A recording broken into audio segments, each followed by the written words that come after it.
In 1974, a British housewife could silence an entire dining room with a wobbling dome of chocolate blancmange. By 1985, she had stopped making it. Nobody asked her to stop. She just did. Close your eyes for a moment. It is a Sunday afternoon in 1973. You are sitting at a table covered with a white cloth that your mother only brings out at weekends. The main course has been cleared. There is a pause. From the kitchen comes the sound of a plate being set down carefully, and then your mother appears in the doorway carrying something that trembles with every step. It is turned out of a copper mold, glossy and dome-shaped, and it catches the light from the window as she sets it at the center of the table. The whole room watches it wobble and settle. Nobody speaks until the first slice is cut. That is the moment. That suspended breath between the turnout and the serving. That is what British pudding used to be. Here is the fact that should stop you. In 1972, a survey by the British Baking Industries Research Association found that the average British housewife had between 12 and 15 pudding recipes in regular rotation. By 1990, that number had fallen to 3. 12 puddings, gone in less than 20 years. Not because they stopped tasting good, not because anyone asked for them to leave. They were replaced, quietly, by products that took 3 minutes instead of 3 hours. And in the process, we lost an entire vocabulary of flavor that most people under 40 have never encountered. Over the next 20 minutes, I am going to take you through 20 of those puddings. Not just what they were, but what they tasted like, what they meant, and why they vanished. But there is a part of this story that nobody talks about. Some of these puddings were not just good, they were extraordinary. And the thing that killed them was not progress. It was a very specific commercial decision that most people have never heard of. Let me start with the object that made all of this possible. Because without it, half the puddings on this list could not exist. The copper mold. Every kitchen in 1970s Britain had at least one. Some had a shelf of them, hung on the wall like ornaments when not in use. Rabbits, castles, fluted rings, simple domes. They were bought from Woolworths for under a shilling, inherited from mothers, or received as wedding presents. And the ritual they enabled, the turnout, was the defining act of British pudding culture. Blancmange. Housewives dissolved corn flour and cocoa in cold milk, heated the mixture with sugar until it thickened, then poured it into the greased mold. Left overnight to set, it emerged dense and glossy, firm enough to hold the precise shape of whatever mold had contained it. On Sunday afternoons, it was turned out onto a plate and carried to the table with a jug of cream. The wobble, as it settled, was half the spectacle. Corn flour cost about 8 pence a packet in 1971. A mold from Woolworths lasted a lifetime. For pennies, you had a centerpiece that commanded the table. Then there was the lemon flummery. Gelatine dissolved in hot water, whisked with condensed milk, lemon juice, and finely grated zest, poured into glass dishes and refrigerated until it set into a dense, wobbly cream. The texture was unlike anything sold in shops, somewhere between a mousse and a jelly, richer than either, with a sharp citrus bite that cut cleanly through the sweetness. A Women's Institute recipe leaflet from 1971 described it as elegant fare for a summer Sunday. The whole thing cost under 30 pence. And the pineapple and cream cheese jelly ring. Cream cheese beaten into setting lemon jelly. Tinned pineapple folded through, poured into a ring mold and refrigerated overnight. Turned out onto lettuce leaves and served with sponge fingers. It appeared on the front cover of the Women's Institute recipe booklet in 1974 and was made with absolute sincerity in households across Britain for a full decade. Then the 1980s arrived and everything that had seemed glamorous suddenly seemed embarrassing. It disappeared in a single season. If your family had a copper mold, or a tin one, or a glass one, tell me what shape it was. Drop it in the comments. I want to know how many rabbits are still out there. Now here is where the controversy begins. Because if you attended a British state school between 1965 and 1985, you have an opinion about what comes next. And you cannot be neutral. Semolina pudding, produced by every local authority catering department in the country, by a method so standardized, it might as well have been issued by the Ministry of Education.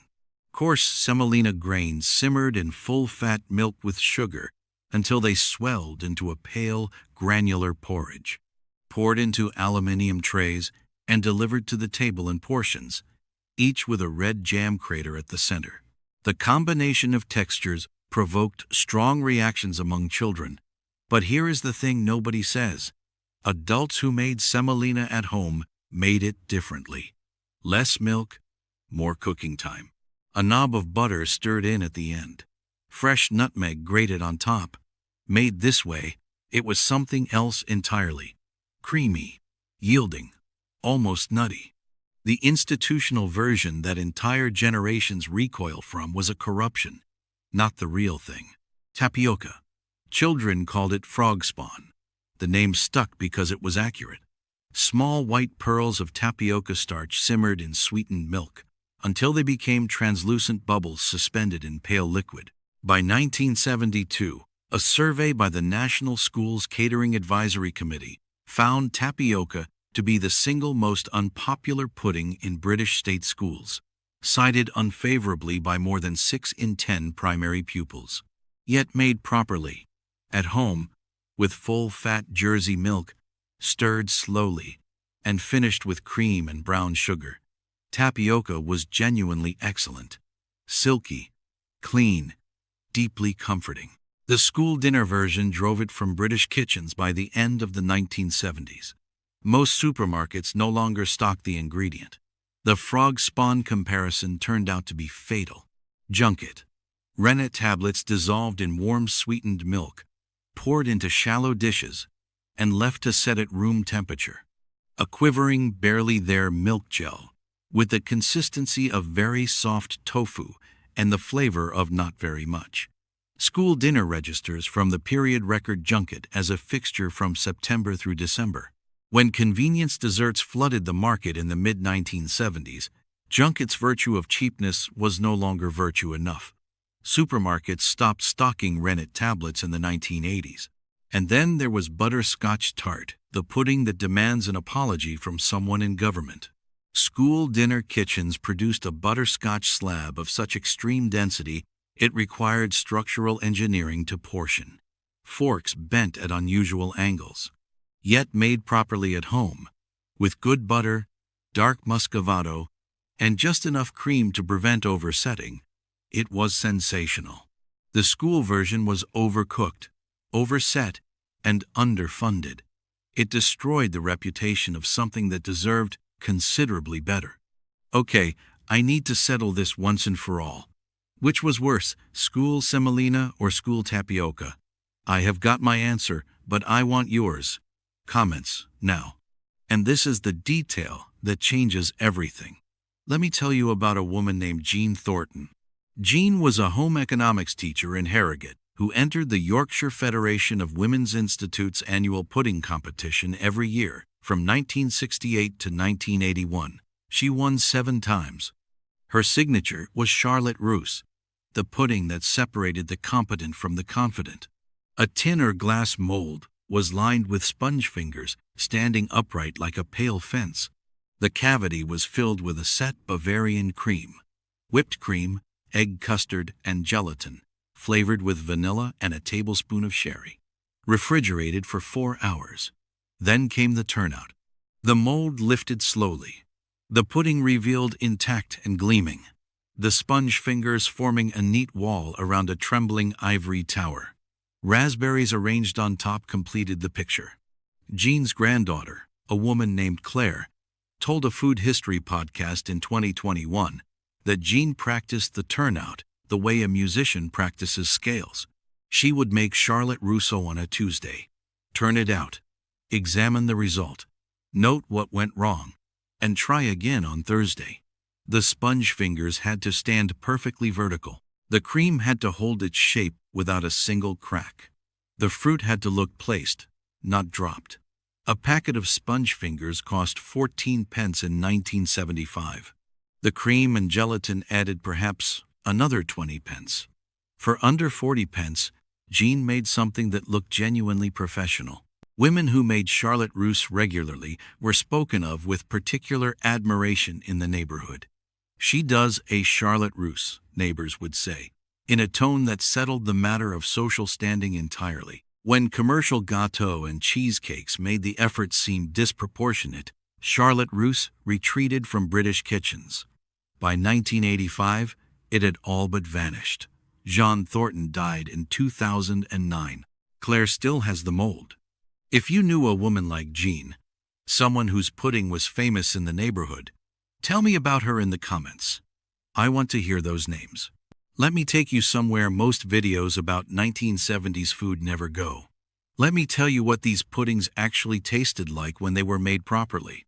Not the school version, not the packet version. The real thing. Apple snow. Cooking apples peeled, stewed with sugar until soft, then pressed through a sieve to make a smooth, pale puree. Once cool, that puree was folded carefully into stiffly beaten egg whites until the mixture turned light and billowing, almost weightless. Served in glass dishes, it looked nothing like any other British pudding. The apple came through clean and tart, cut through by the sweetness of the meringue foam. Bramley apples from allotment trees arrived in kitchens by the sackload each autumn, and apple snow was one of the principal ways of disposing of them elegantly. A dozen cooking apples cost perhaps 20 pence at a street market in 1975. The egg whites were free if you kept hens. A luxury pudding built from almost nothing. But apple snow was fragile. It had to be served immediately before the foam collapsed.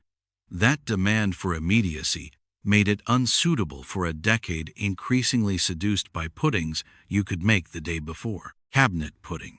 A pudding basin buttered and lined with stale sponge cake, glacé cherries, and raisins, then filled with a poured custard of eggs, milk, sugar, and vanilla. Steamed for an hour and a half in a pan of simmering water, turned out onto a plate, and served warm with thin pouring custard. The inside was dense and soft, somewhere between bread pudding and baked custard, faintly sweet and deeply old-fashioned even in 1972. When microwave ovens arrived in the late 1970s, the 90-minute steaming time ceased to be devotion and became simply absurd. Prune whip. The name alone explains why this pudding disappeared. Prunes cooked until soft, pressed through a sieve to make a smooth dark puree, sharpened with lemon juice, then folded into whipped cream and set in individual glasses. The flavor was extraordinary. Rich, slightly smoky, intensely sweet, with a dark fruit depth that no other dessert in the British repertoire could match. A French restaurateur might have put it on a menu without embarrassment. But by 1975, prunes had acquired a cultural association so powerful it had become a national joke.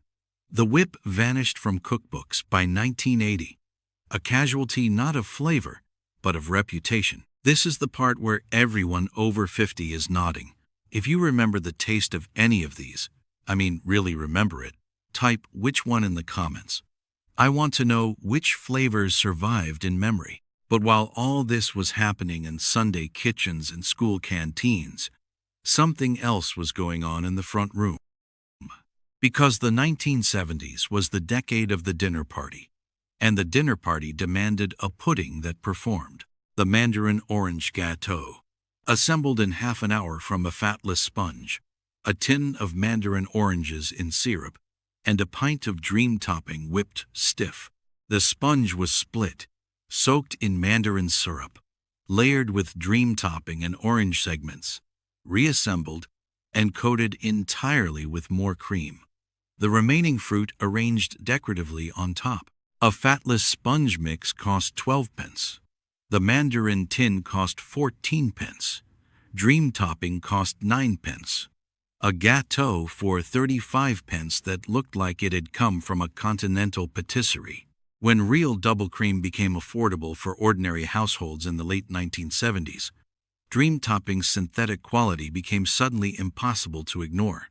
The Mandarin gâteau began to seem dated. Black Forest gâteau, also assembled from Dream Topping but somehow surviving the decades-changing tastes, took its place. Tipsy cake, a fatless sponge pierced all over and drenched in medium sherry, blanketed in whipped cream and studded with blanched almonds, served in thick slices that released a faint amber perfume before you even tasted it. In homes where the decanter sat on the sideboard year-round, Tipsy cake announced a certain kind of household. When wine replaced sherry as the educated British drink in the early 1980s, Tipsy cake lost its cultural footing in a single season. Floating islands. Egg whites poached in sweetened milk, floated on vanilla custard, finished with a thread of caramel. The result looked like nothing else produced in a British kitchen. Theatrical, continental, achievable by any careful cook in under an hour. Women who mastered it were spoken of with reverence at bridge tables. When Nouvelle cuisine exhausted its welcome in the early 1980s, and British food reasserted its unfussiness, floating islands sank without ceremony. The steamed pineapple, upside-down pudding. Not the baked cake version that occasionally still appears at village fêtes, but the steamed original. Tinned pineapple rings lining the base of a buttered basin. A glacé cherry at the center of each ring. Victoria sponge batter poured over. The whole thing steamed for 90 minutes. Turned out, the pineapple emerged caramelized and sticky against the golden sponge. The cherries set like jewels in amber. When Birdseye introduced a frozen version in the late 1970s that delivered the same flavors in 30 minutes, the 90-minute devotion started to seem unreasonable. So what killed them? The answer is layered, the way all honest answers are. But the speed of the collapse is what shocks. The first blow was the freezer. By 1979, over 60% of British households owned a chest or upright freezer. For the first time, you could store a pudding bought from a shop and serve it whenever you liked. The freezer did not just compete with homemade puddings. It destroyed the logic that made them necessary. Why steam a cabinet pudding for 90 minutes when you could open the freezer and have a Sara Lee gâteau on the table in 20? The second blow was Angel Delight. Launched in 1967 by Birds, it reached peak sales in the mid-1970s. A sachet of powder, half a pint of cold milk, 3 minutes of whisking, and you had a set dessert that children genuinely preferred to most of the puddings on this list. It cost 11 pence. It required no skill, no equipment, no waiting. Angel Delight did not just replace individual puddings. It replaced the concept of pudding making as an activity that required knowledge. The third blow was the rhubarb problem. As pre-packaged sliced bread replaced household loaves through the 1970s, the supply of stale bread dried up. Rhubarb charlotte, the pudding that layered fried breadcrumbs with stewed rhubarb, lost its primary ingredient. Fresh bread made soggy layers. With that single change in shopping habit, an entire pudding vanished. And the fourth blow, which is the one that makes me angriest, was the coconut pyramid betrayal. In 1973, coconut pyramids appeared at every school fete, every women's institute tea, every village hall table, made from desiccated coconut bound with condensed milk, pressed into conical shapes, baked until just golden. Then manufacturers began producing pre-made coconut pyramids in cellophane bags, and the quality collapsed. Artificial flavoring, vegetable fat. People bought them once, noted they tasted nothing like their mothers, and stopped. Without the commercial version to maintain visibility, and without home bakers willing to compete on cost, the coconut pyramid faded from both shops and kitchens. A better pudding was killed by a worse imitation of itself. I would argue that Angel Delight did more damage to British pudding culture than any other single product in history. Fight me in the comments. This is the part of the story that should genuinely make you angry. Because these puddings did not die of natural causes, they were killed. And the weapon was not a better product. It was a business model. In the late 1960s and early 1970s, the major British food manufacturers, Birds, Lyons, Mr. Kipling, Sara Lee, identified a problem. Homemade puddings used cheap, widely available ingredients: flour, eggs, milk, sugar, butter, fruit. The profit margin on those ingredients was tiny. You cannot build a corporation on selling someone 6 pence worth of corn flour. But you can build one on selling them a packet of Angel Delight for 11 pence that contains 2 pence worth of modified starch and powdered flavoring. The strategy was straightforward. Produce convenience desserts that were faster and easier than homemade. Price them just low enough to make the time saving seem irresistible. Then, crucially, stop promoting the recipes that the convenience products replaced. Birds, which had for decades published recipe booklets teaching women how to make blancmange, custard-based puddings, and set creams from scratch, quietly discontinued those booklets in the early 1970s. In their place came recipe cards that used Birds products as the starting point. The shift was from teaching women to cook to teaching women to assemble. By 1980, a generation of young women had grown up without ever watching their mothers make a steamed pudding. They did not reject the old puddings. They simply never learned they existed. The knowledge was not lost. It was withdrawn. The mock cream trifle tells the story perfectly. Not the trifle you know. Dream topping, a sachet of white powder, whisked with cold milk, piped through a forcing bag into careful rosettes over Birds custard and jelly-soaked sponge. A glacé cherry at the summit. For a generation when real cream was a luxury, this was Sunday's finest. When cream became affordable and Dream Topping's artificiality became impossible to ignore, the mock cream trifle was quietly retired, but nobody replaced it with the real version. The skill to make proper custard, to whip real cream, to layer a trifle from scratch had already been lost. The convenience product killed both the shortcut and the original. Now I could end the video there, but there is a story I need to tell you. Because one of these puddings came back from the dead, and the way it happened tells you everything about what we actually lost. In 2019, a woman named Pauline Granger, 74 years old, living in a bungalow in Whitby, North Yorkshire, posted a photograph on Facebook. The photograph showed a hedgehog pudding, crushed digestives, melted chocolate, condensed milk, pressed into a dome, chilled overnight, and studded with blanched almond quills, 2 glacé cherry eyes, a white chocolate snout. Pauline had been making it every Christmas and every birthday since 1969 and had never stopped. She did not know it had disappeared from everyone else's kitchen. The photograph was shared over 60,000 times in 3 weeks. The comments ran into thousands. "My Nan made this. I had completely forgotten. I can taste it right now." People were not just remembering a pudding. They were remembering a kitchen, a table, a person, a time when someone took an hour to make something with their hands that was shaped like an animal and studded with almonds for no reason other than to make a child smile. Pauline told the Whitby Gazette that she was baffled by the attention. "It is just a hedgehog," she said. "It takes 20 minutes. I do not understand why people are so upset about it." But they were upset. And the reason they were upset is the reason this video exists. The hedgehog pudding was not difficult. It was not expensive. It required no special equipment and no professional skill. It vanished not because it was hard, but because something easier arrived and nobody thought to keep both. What people were mourning was not the pudding.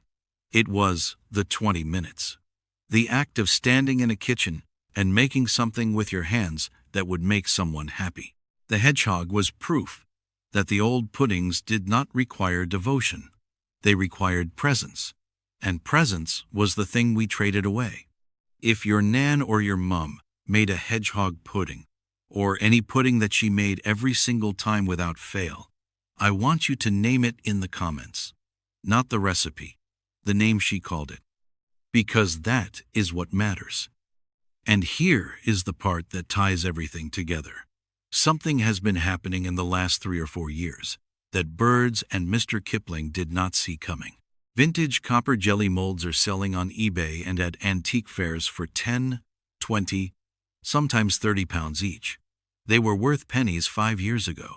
Young home cooks, many of them in their 20s and 30s, are buying them not as decoration but to use.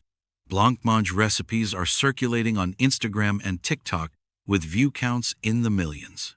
Charlotte Russe tutorials have appeared on YouTube channels with subscriber bases larger than any Women's Institute branch. A company called Lakeland reported in 2024 that sales of pudding basins had increased by over 40% in 2 years.